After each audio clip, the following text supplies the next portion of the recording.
The Property Show brings you an in-depth analysis of the country's real estate development. Advice and tips from property owners, engineers, and finance entities that will lead you to owning your dream home. The Property Show.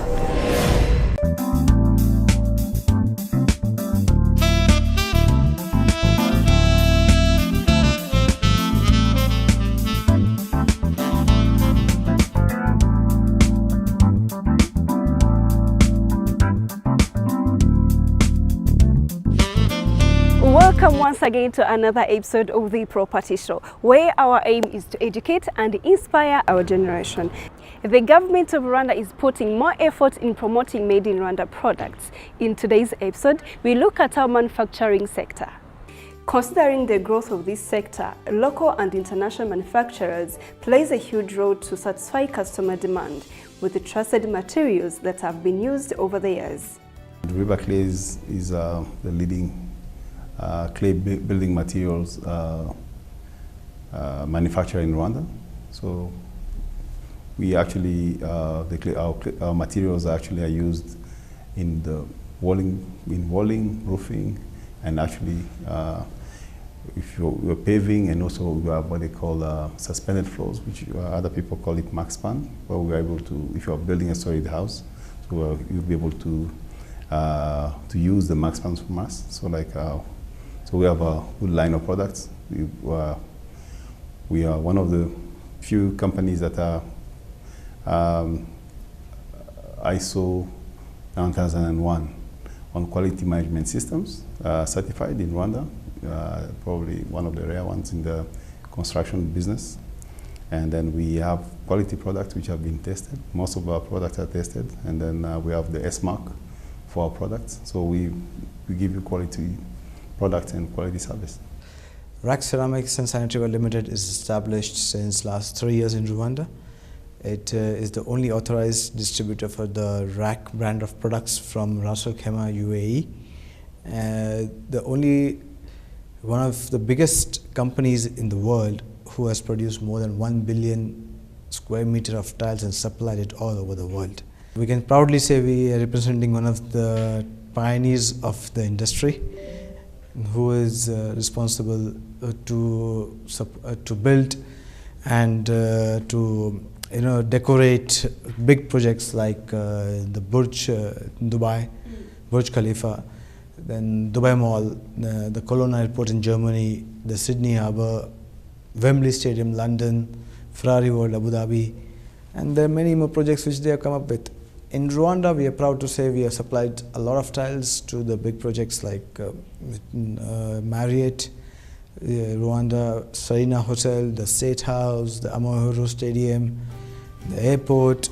Mainly due to the high demand of residential and commercial buildings for business community, in 2013, the Rwandan government rolled out a Kigali master plan. But so many questions we ask ourselves. Is it really important for Kigali to have a master plan? A master plan is very important for any city. We should be able to, well, in Rwanda, we should not be able to be in, they call in Rwanda Kajagari. But we should be able to be, everything should be planned and then be able to fit into the master plan. I think we've had the master plan of the Kigali city. I think we are also getting master plan of the secondary cities that are also getting, I think there are 6 secondary cities. Yes. And then, so like the master plan helps, just gives a roadmap of where the country is going or the particular city is going, and then we should be able to fit in that. A master plan is a way the city of Kigali or Rwanda in general views infrastructure. I think it's not necessarily infrastructure, but also the well-being of the Rwandan citizens.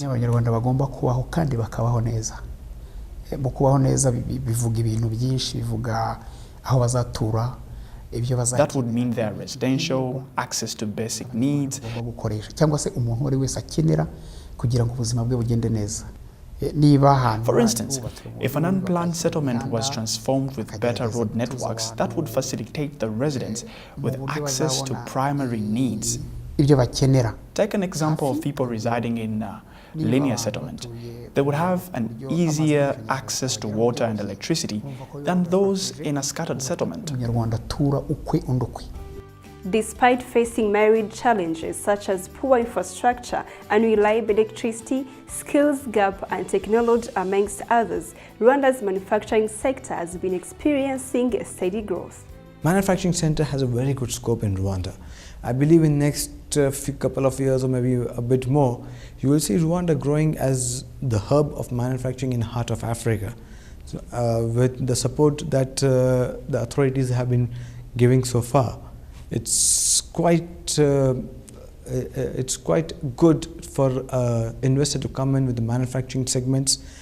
10 years ago, how many factories or industries were there? And if you look at what we have today, we're getting the manufacturing industry is actually growing. People are manufacturing more and more. I believe the policies, especially with the setting up of RDB, but not only, which is actually trying to attract a bit more investors, and also the private sector federation, which through different associations like Rwanda Association of Manufacturers and stuff. So we are able to interact with the various stakeholders, especially the government and all the other regulatory institutions, and then be able to have a dialogue and be able to take it to the next level. So we have forums to grow that, which is actually, I believe, there's a lot of potential. I believe in the next few years, Rwanda should be a manufacturing hub for the region. Rwanda is a very good place to invest from what we see. It's a building market. This place is exploring itself. It's coming up well on the world map. And after, I think so, in Africa, sitting in the heart of Africa, we believe this country has a lot of potential to build itself. And we want to help the country build itself to a world-class level where you can proudly say, yes, we are in Rwanda, which is one of the finest countries in the world. 15 years ago, these types of modern buildings that are here today are quite different from how it was. This is mainly because of the construction material that came from outside of the country, like gypsum, for example. The way we used to do ceiling is very different from how it's done nowadays.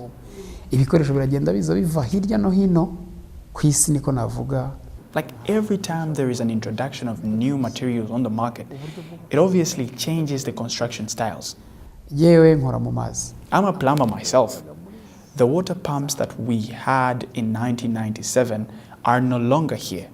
We now have new ones that are more reliable with high capacity. Even though they're a bit expensive, it's worth it, as these new pumps are long-lasting.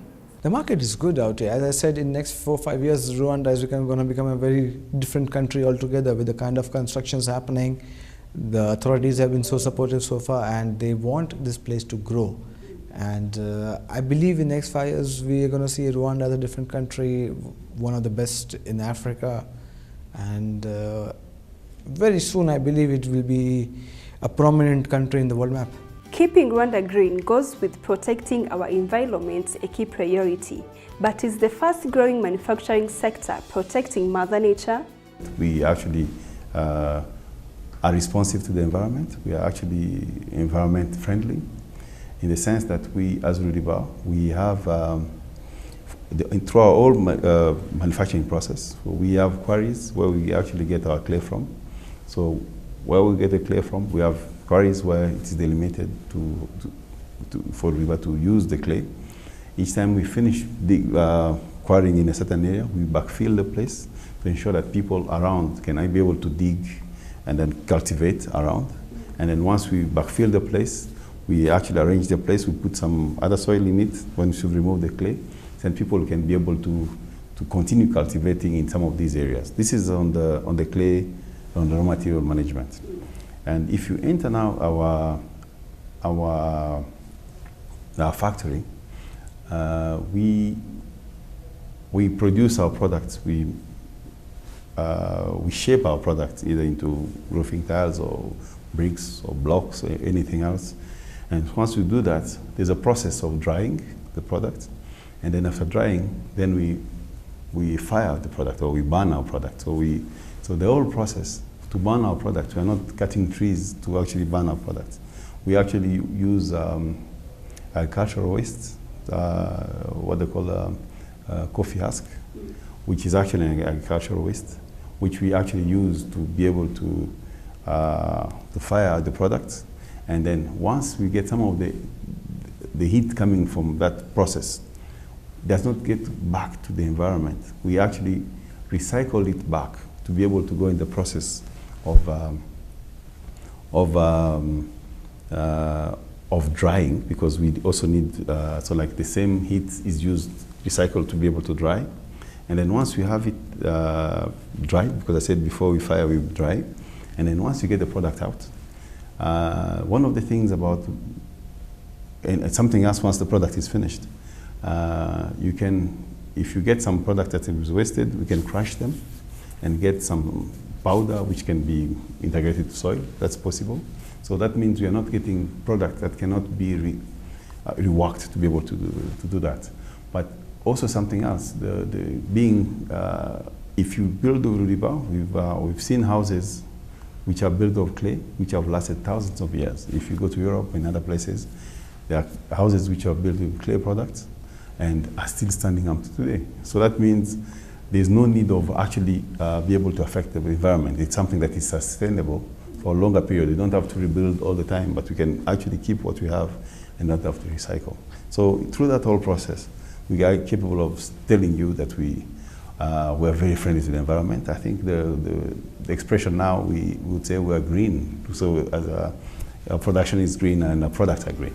Promoting locally made products both at home and abroad will grow the country's manufacturing sector. We are looking in possibilities of opening some manufacturing units out here. There is another brand that RAK Ceramics and Sanitary Limited is representing, that's called Laticrate.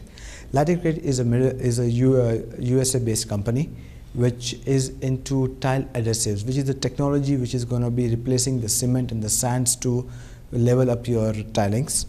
Also, they have grouts. They have another product called Spectra Lock and Spectra Coat, which is going to replace tiles in near future. Maybe next 5-10 years, you will not be able to see the tiles.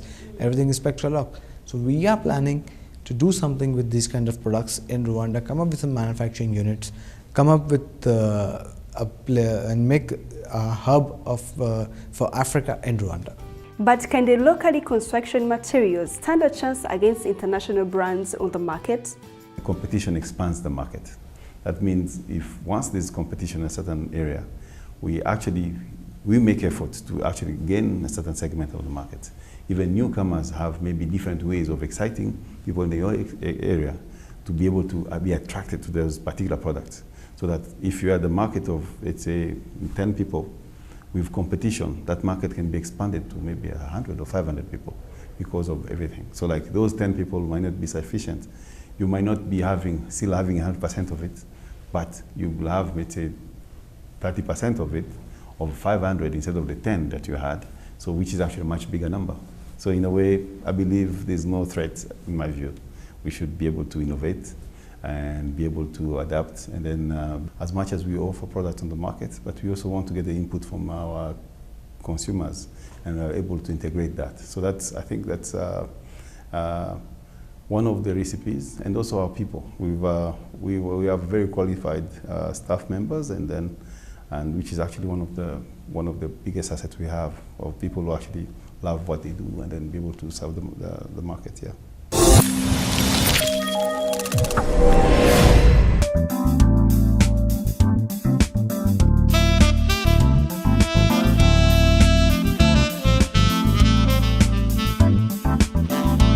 In today's interior designing, I want to share with you the 3 sofa sets that you should definitely never buy, because it's almost impossible to make them look good and stylish. The first type of sofa is the marshmallow sofa. I know that you've seen this type of sofa before. It's huge, it has puffy rounded arms and huge puffy rounded back. You know, honestly, I'm not even sure what style this is, no offense. And I think that's part of the problem. It just doesn't really work universally as a piece. I think why people are drawn to buying this sofa, it's because they look at it and they see 2 things: indestructible and comfortable. Now, those are really important qualities, but you can still get those fallings by choosing a different type of sofa that is actually going to work with you for a better run. And one of my favorite styles that we do just that is the Chesterfield sofa. This sofa is a classic design that is never going to go out of style, depending on the way that you style it with accessories. It can work in traditional settings, it can work in sleek modern settings, it can work in bohemian setting. That's the kind of piece that you want to invest in. You want to invest in a sofa that's basically going to be something that you won't have to switch in the number of years. This is probably your most important investment in your sitting room.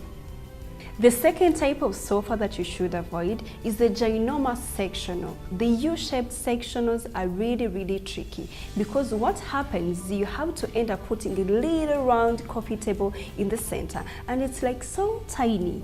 You know, that's not really efficient because a lot of people, be honest, they're eating their meals in front of TV. Now that's not a pretty setup for it, is it? What is better and more universal that I would recommend is to do a section that is basically just an L and one chest lounge on the side, and you should pick something that is just a little bit cleaner. The third type of seating that you should avoid is the combination sofa and match love seats. I don't recommend it. Usually when you add the sofa and the matching love seats, it's too matchy-matchy. What usually makes a more visual appealing space is to have different contrasts in the material and colors and textures. Typically when you're going to lay out your living room, which is such an important part, you really want to put your sofa on the main wall that has probably the best visual access to the room, where you can kind of see everything and obviously go to face the television as well. So if you throw in another smaller sofa, all of a sudden you got two big pieces of furniture that are going to be competing for a limited wall space. So it's so much easier just to get a regular 3-seater sofa that you increase your ability to lay out your space. That's all for today's interior design tips. Hope it did help.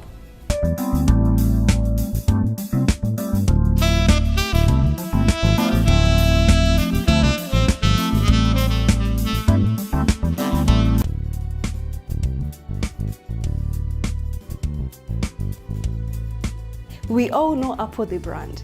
Guess what? They have something new that is making the world talk, and it's not an iPhone or an iMac. It's their new offices. The Apple Park office, nicknamed the spaceship because of its shape. In early 2017, Apple finished constructing on their new massive office building called Apple Campus, also known as Apple Park. The spaceship project started by Apple founder Steve Jobs in 2006, who presented it in 2011, months before he passed away.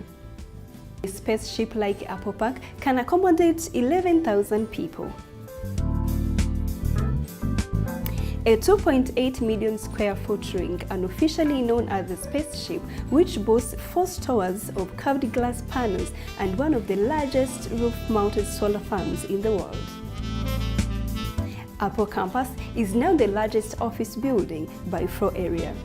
The construction of Apple Campus was completed in about 3.5 years at a cost of $5 billion. Well, I guess that's some way of securing your name in history books, building something bigger than the pyramids.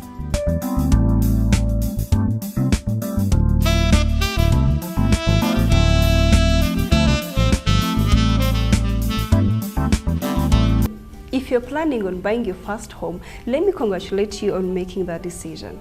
And in today's segment for real estate development advice and tips, I'm going to highlight the 3 common mistakes made by first home buyers. The first common mistake I see a lot of people making is they make an emotional decision.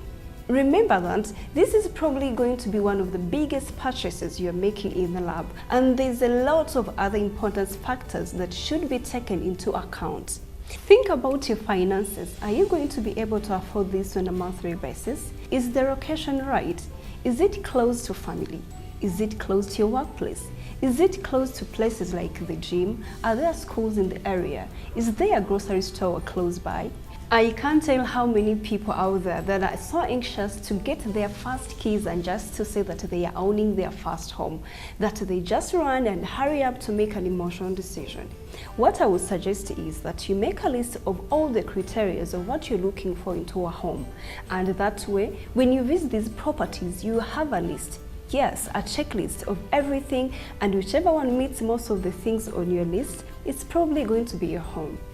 That way, you're taking the emotions out of it, making it more a practical decision. Another thing that I would suggest is visiting these homes more than once, because there are things that you're going to realize that you probably missed the first time. Okay, great. So you've seen the entire house and you love it. All your criteria are pretty much met and you're ready to make that offer, which leads me to the second mistake I see a lot of people making, and that's removing your conditions. But remember, conditions are there to protect you as a buyer from making bad decisions and make sure you know exactly what you're getting yourself into. And another condition I see a lot of people removing is their home inspections. Removing your home inspection is another beast, especially when it comes to resale homes. The home inspector is there to show you things that you cannot see. Leaks in the roof, cracks in the foundation, the list goes on. Trust me, you will end up spending more money with more stress and headache fixing these problems than it would for you to have a home inspector coming in the first place and telling you to walk away from this property that you thought you loved. So everything looks good. But the third common mistake that I see the first home buyers make is actually not using your own real estate agent. Make sure you get your own agent, especially because you're going to have a second pair of eyes to show you the pros and the cons of this property that you're going to see. And at the end of the day, you're going to have someone that's working for you and no one else. Those are the common mistakes that I find a lot of first home buyers make. So I hope these advice and tips were helpful. Thanks to our guests for sharing their opinions and views. I hope for you who are planning on buying your very first home, the advices and tips that we shared were of help. And remember to follow us on our social media platforms where you can share with us your comments. From the Property Show team and I, we wish you well.